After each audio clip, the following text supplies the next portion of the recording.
The Adventures of Unit 3. Born Without Limits. African American anime book series written and illustrated by Melanie and Monet Jones.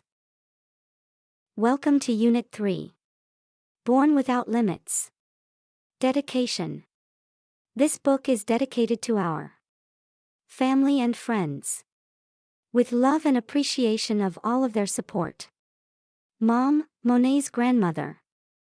And Eugene, Monet's dad, we dedicate this book to you with eternal love, always. Continue to rest in God's love. Born Without Limits. The limitless reaches of outer space. Two worlds collide to unite in Townsend General Hospital on the 3rd floor in Unit 3. Powered together by the unity of three babies born with unique powers. On July 3rd was born Unity 3.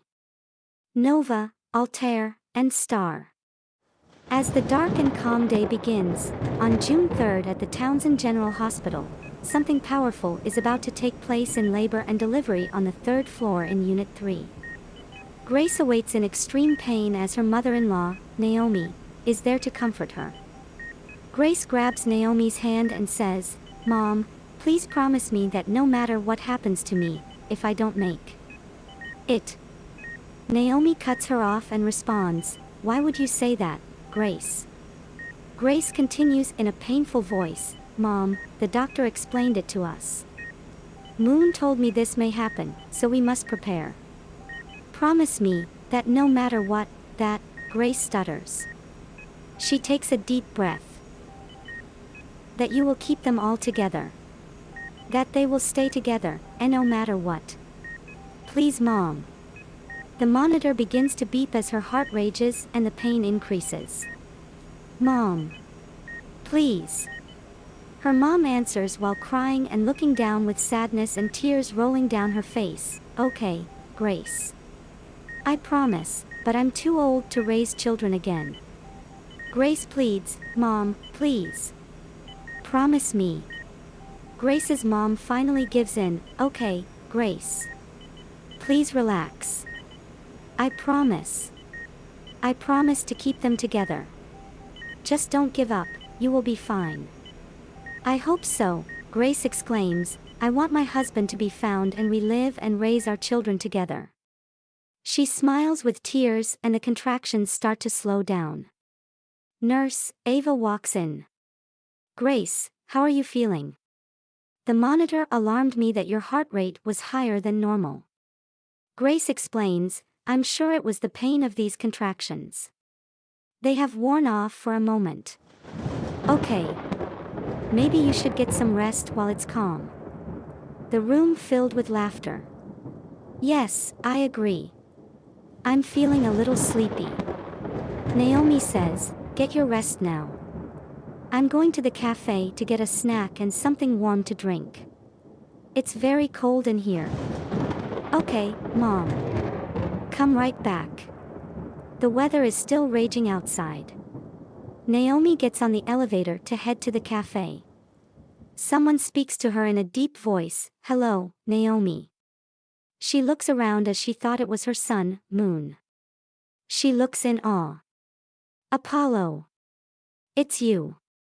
It's really you. I thought you were missing with," Apollo cuts her off. "Shoo.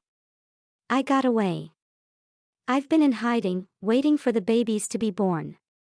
"But why? Why aren't you trying to find my son? He should be here. Is he alive?" Apollo says, "I don't think their intentions are to kill Moon. They want the babies. I am here to see Grace. I need to warn her. No one is allowed to see Grace."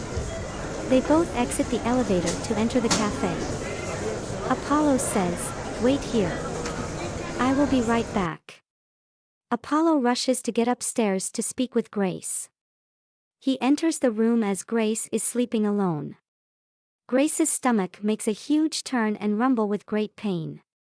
She screams in a panic.